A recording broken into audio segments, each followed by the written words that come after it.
Hello friends, welcome to বিদমাহি মৌপিয়ালি। দেখতেই পাচ্ছ আমি এখন আছি 49 কলকাতা ইন্টারন্যাশনাল বুক ফেয়ারে, আর আমার পেছনে ঠিক গিল্ড হাউসের অফিস।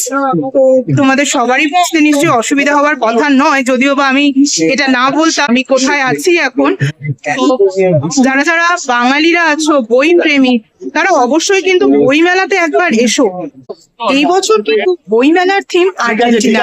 দেখতেই পাচ্ছ আমি আর্জেন্টিনা স্টলের সামনে দাঁড়িয়ে আছি, ভেতরে ঢুকবো, দেখবো আর্জেন্টিনা স্টলে কি কি আছে। চলো দেখে নিই।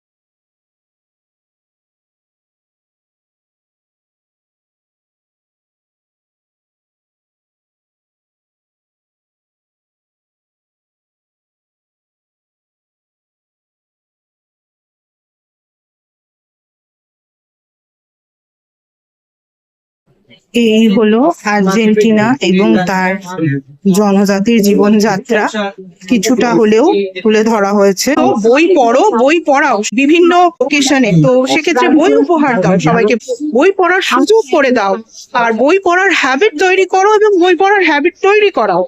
তাহলেই দেখবে যে ধীরে ধীরে কিন্তু প্রিন্ট মিডিয়া এভাবে হারিয়ে যাবে না। আর আমাদের মতন এত সংখ্যক বইমেলা আর কিন্তু কোথাও হয় না। ভারতের অন্যান্য রাজ্যে গেলে এক বইমেলা কিন্তু তোমরা পাবেই না যা আমাদের এখানে হয়। তো এত সুযোগ আমাদের কাছে থাকতে কেন আমরা বই পড়বো না বলো তো, তাই না? তাহলে প্রত্যেককে কিন্তু বলছি যে বই পড়ো, বই পড়াও এবং নিজেদের বাড়ির বাচ্চাদেরও বই পড়ার হ্যাবিট তৈরি করো। বাচ্চারাও আজকাল না বই পড়ার হ্যাবিটটা হারিয়ে ফেলেছে। এসেছি অনেকক্ষণই, এবার বাড়ি ফেরার পালা। এবার বাড়ি ফিরবো। বেশ অনেক বই কিনে ফেলেছি, পুরো ব্যাগ ভর্তি, প্রচন্ড ভারী ব্যাগ, এটাকেই ক্যারি করতে হচ্ছে। তো বেশিক্ষণ হাঁটাও যাচ্ছে না এত ভারী ব্যাগ নিয়ে।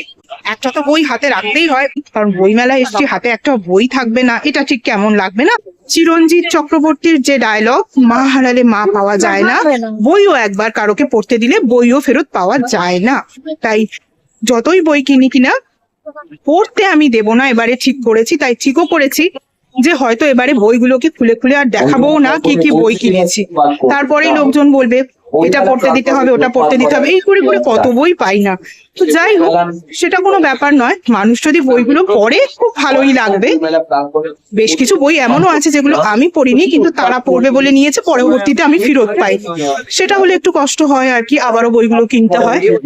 আমাদের মোটামুটি ঠিকই আছে। যদি কেউ বই পড়েন, আমার পড়া বই পড়েন, তাহলেও কোনো অসুবিধে নেই, আমার তো পড়া হয়েই গেল। আর যদি কেউ বই চান তাহলে আমি দেব না, এটা আমি ঠিক করেছি এবার। তো আজ মেলায় প্রচুর ভিড়। আজকে বুধবার, ভেবেছিলাম বোধহয় তেমন ভিড় হবে না, বাট প্রচুর ভিড়। এই যে হাঁটতে হাঁটতে দাঁড়িয়ে গেলাম, হাঁটতে পারছি না বলে।